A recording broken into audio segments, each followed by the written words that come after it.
Hello, and welcome back to episode number 3 of the Lush Republic podcast. I realized on my way home today that I have never really explained why it is called Lush Republic, and it's a two-parter. It's two different reasons why I called it that. So, without further ado, I'm gonna dive right into that to open up today's episode. Um, so the reason I called it the Lush Republic podcast is because my buddy and I, we were once having dinner with his parents, and he was drinking wine. He loves wine. I can't stand the stuff personally. I've tried and tried, but he was drinking wine and he kept drinking wine, and his mom looked at him and she was like, "Ugh, you're such a lush." And he was like, "What's a lush?" And she said, "It's an alcoholic." And I fucking cracked up at that because, yes, he is. But also, so am I, which is cool. Uh, and so I called it Lush Republic because I basically just started this thing to ramble incoherently and drunkenly. And I realized I haven't even, drank on the podcast yet. So I'm going to start right now with a nice foamy beverage. And give me 1 second. All right, let's get into it. So, I put out a second episode on Tuesday of this week, and I realized that is just way too much. My life is nowhere near exciting enough to do this thing 2 weeks, like twice a week as of right now. So I think I'm gonna cut it back to once every week. Maybe every once in a while I'll do twice a week. But for right now, I mean, with not being able to go out or really do much of anything, there's really just not enough for me to talk about. And like I like doing this podcast, and I want it to also be interesting to the people who listen to it.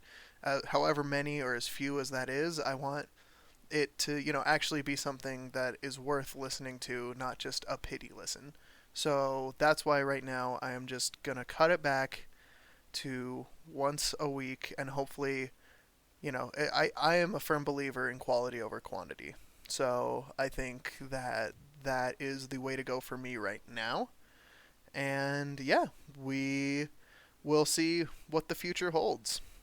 I did have quite a cool week. I'm currently working on getting some new mics and getting some more equipment so I can have guests on, because I have a few people in mind that I think are really gonna draw in people and bring the hilarity of the podcast up. Right now it's mostly just me laughing at my own jokes, which is funny to me, but probably not everyone out there. So yeah, I'm really working on that. I have some mics that I've found, and they look to be of decent quality, and maybe I won't sound so much like a nasally prepubescent boy in those.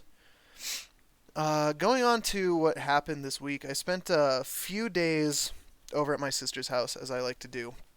Um, I just recently had a Fast and Furious marathon over there, and I know what you're thinking. No, I did not watch them from the beginning, and I didn't even watch them in order. I watched Fate of the Furious first, which, let me tell you, hilarious fucking movie. Vin Diesel is an absolute troglodyte. I pretty sure, I'm pretty sure that he just kind of was sprouted. I think he's a golem, as the uh, you know those of the Jewish faith would say. That's an old mythological creature in the Jewish faith, is a golem, and I believe they're made out of mud, which would explain his face. Uh, no shade to Vin Diesel. I know you listen to this a lot, and I'm not trying to hurt your feelings, man, but you got to do something about your face. But getting back to it, Fate of the Furious is hilarious. The Rock is awesome. So is what's his fucking name? Let me see. I have to. Oh, Jason Statham. Jason Statham. Oi, I'm Hobbs. I don't have I don't have a deep enough a grovelly voice to do this right. But there's one thing I do have, and it's a ferocious appetite for man ass. I'm Jason Statham, and I like sucking cock. You can see me suck the Rock's cock in Hobbs and Shaw. Thank you, Jason. Like I said, guys, I've been trying to get more guests on the show, so welcome, Jason Statham. That's all he can do right now. He's working on Fast and Furious 11 right now. But then I watched. After that, we watched the fifth one, Fast Five, which quite the fucking jump in not only not I mean not really quality, but more just the people because if you really think about the Fast and Furious movies, they're not about good guys. Like, they're always like the fate of the world rests on your shoulders, but like none of the people that it's about are good.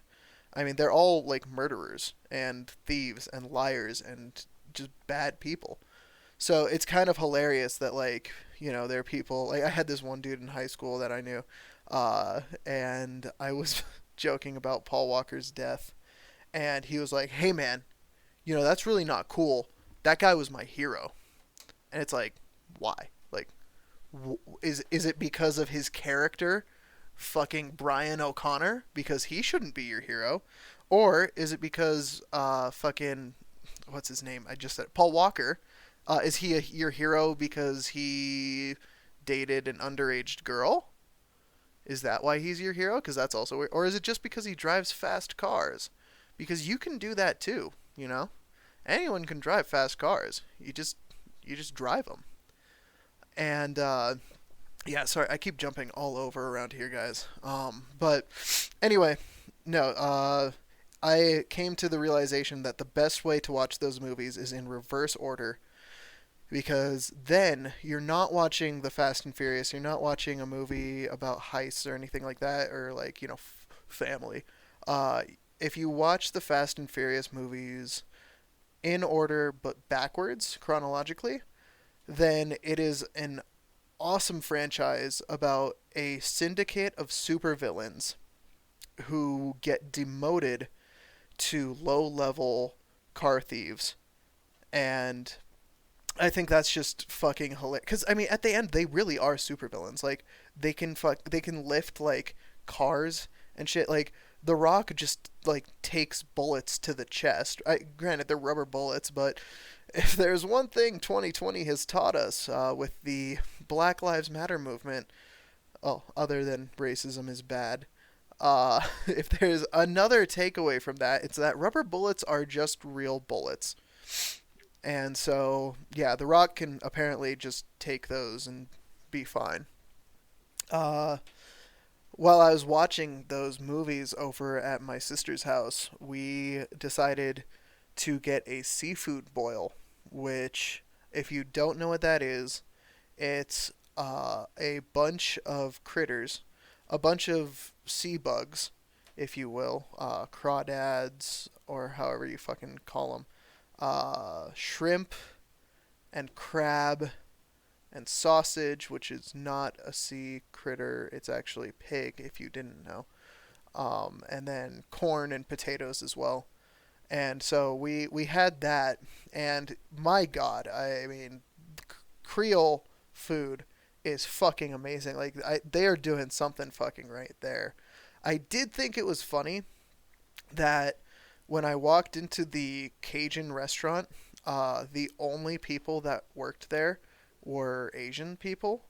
I I don't, I'm not like trying to discredit like Asian people. I'm not saying they can't do a good crawfish boil, but it just I was picturing like what, because I called it in too, so I was picturing to get the phone answer like, "Hello there, no sure what can I do right now," and I would have to deconstruct what they were saying, which I still had to do, but it was more, "Hello, what's your order? What's your order? What can I get you?" And I was not expecting it. So that threw me off a little bit, but it was delicious food until it came back out of me, which it did in two different ways. Number one, I mean, the souls of those critters had a battle for the ages inside my stomach. I have like I literally like felt like there was shit still moving inside of me. It hurt so fucking bad. And then I also had this stout, and I'm a huge stout guy. Like, I mean, I'm just a beer guy. I love beer, but I had a stout from that, and I don't know if it was because it was imperial, so it was pretty heavy. But I don't know if it was just that or if it was the combination of the two or something else. But I ended up throwing it up nearly immediately after drinking that stout, and the only way I can really describe the taste of those two very different tastes mingling together is like if you drank a coffee that was thrown into the dirt. Yeah, yeah, like if you licked up a muddy puddle of coffee, I think that's probably the closest thing you could get to the hellish taste that was in my mouth after purging those poor, poor critters from my body. Which also I felt really bad about because, like it sounds great on paper. Seafood is awesome, but the amount of things that fucking died for me to enjoy a meal was kind of upsetting. Like, I mean, I'm no vegetarian, I love meat. I eat meat all the time, but holy shit, guys. Like, it was like a garbage bag full of dead things, and I ate it. It literally came in a garbage bag. It was kind of funny, like how many things had to die just for me to enjoy one meal and then throw it up. I mean, if that doesn't just scream like capitalism and late stage capitalism at its finest and just excess, then I don't know what does. But it was really good until it got purged from me. I had another friend. He wrote into me from the Snapchat that I put out asking for ideas to talk about, and he told me, let me see if I can pull it up here. He told me to talk about. Okay, so during this pandemic, I've been working at a brewery, and that's also the name. That's where Republic comes from. Is it's name of the brewery. But I during this whole thing, I can't get the hours I really need to, you know, save up for what I need to save up for, so I can eventually move out to the lovely state of California and hopefully do this in comedy full time. I know it's a big dream and a lot to ask, but I'm hoping that can get going as soon as this whole COVID-19 thing is kind of dying down for the most part. But while I am saving up for that, I've been doing landscaping recently. And one of my coworkers from there, he's a great dude. He's fucking hilarious. But he wanted me to talk about the job we've been doing lately, which is pretty fucking funny. um, so it's this guy, and he lives off of the grid. Like he can't get packages delivered to himself. That's how like off the grid he lives. Like he like you I literally had to get a GPS coordinate to the place because the address is not in. I guess Google just doesn't believe in it. So I went over there, and this guy is just so fucking funny. Like he scares us. He scares all of us because we're all pretty sure that he's a murderer. I mean, he was like a nice dude and everything, but like like one day, right? We were moving like shrubbery and shit like that, and moving in gravel in his backyard. And my coworker Noah, he pulled out a like blanket from the ground, and he was like, "Well, that's fucking weird." Like we all just kind of didn't talk about that, and kind of let that go. And then another time, we were digging something, and that guy, the guy who owns the house, we'll call him Branson. Branson walks out, and he's like, "Oh, hey, and if you find any hands or loose body parts sticking out from the ground, just kick them to the side. It's cold enough; they should shatter." And we all were just kind of like, huh, "Okay, yeah, will do, man." Holy fuck! Like, guys, do not fucking come here alone. Like, he's just a fucking weirdo. So the backstory we've created for him is that he murdered his wife, and she's buried there somewhere. But I'm thinking that's why his he has like a nice ass lawn, and I'm thinking that she's either buried or he's been using her as fertilizer for a while. So either of those really honestly makes sense to me. But no, my buddy wanted me to talk about that, and I think it's a great thing to talk about. And hopefully I'll have more stories about that for you guys later. Um, God, if you've never done a manual labor job, like it's so much more taxing. Like I used to be one of those guys like, look at these fucking construction workers not doing shit. And now I'm like, I mean, I'm out of shape, but like I need a fucking break every like 30 fucking minutes because I'm just destroying my body for fucking, this job which does pay well, but I mean, my god, I've never worked a job that just makes me so fucking tired like this one does. And I know I'm probably going to sound, this is one of those things where I'm gonna like 20 years from now sound like Bill Burr, just, and you know what? The thing is, these ladies, they're always talking about, oh, she's a mother, and she has the hardest job in the world. She's a mother, and you know what? I'd like to see you be a fucking landscaper for a fucking serial killer. Yeah, yeah, that's what I'd like to see. That's what I'd like to see.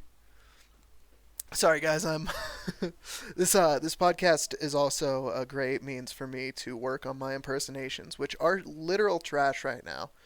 But they will get better, hopefully. Maybe not. Probably, it's probably the same story for those as it is for the podcast. They could get better, or it could just make me a laughing stock. But whoever you are that's listening to this, you're along for the ride with me. So enjoy my ramblings. Give me 1 second. I gotta take another sip real quick. Oh my god, excuse me. Yeah. So, I guess, damn, it's already been 18 minutes. If there's anyone still listening to this, you're a fucking trooper, and I really appreciate you. I guess I'll close this out with just one of my little jumping off points that I have written down here. I was driving home tonight, and I was thinking, I used to work for. I've had a lot of jobs. I'm really. I'd like to think I'm like a jack of all trades, but in reality, I'm just really, really non-marketable. But I can convince people to hire me. That's probably my greatest strength is I interview really well, but once I'm there, you'd wish I wasn't. Excuse me. That was enjoy that one. Next one's gonna cost you guys. Anyway, so before I worked at a door-to-door company, like I was a door-to-door salesman, and it was selling solar panels, like residential solar panels. We didn't do commercial solar panels or anything like that. But we yeah, it was a bad company, guys. Like we fucking they would like tell us we they would just tell us to use predatory sales tactics like oh, and they would also tell us like if you see a no soliciting sign on the door, just pretend you didn't see it. which is very illegal. It's just a shitty company, and so I was thinking about that on my way home from work tonight, and then I thought about it just got me started on like pyramid schemes because that company almost was one. It wasn't, but it was almost a pyramid scheme, and it got me started thinking on how pyramid schemes started. And I'm completely uneducated in the subject. This is just a guess, but I think it's probably Ronald Reagan's fault that any pyramid scheme or anything has ever happened because they always talk about like it's basically just trickle down economics. And so it that no one, the CEO of Herbalife or the founder of Herbalife would have never fucking gotten the idea like, hey, I can trick people into spending all of this money and giving it to me so then they can, do the same. I can trick people into fucking other people over while simultaneously fucking themselves over. That would have never happened if it weren't for Reaganomics, trickle down economics. So basically, I just want to call out Ronald Reagan and say, you, sir, are the reason why Herbalife exists, and for that, fuck you, man. Fuck you. And like some of the other stuff you did too, but mainly Herbalife. That's the thing I'm pissed about. Not the war on drugs, not any of your other terrible, terrible policies that you instituted. Herbalife is the real problem here. Yeah. Um. Well, guys, I think that's gonna do it for today.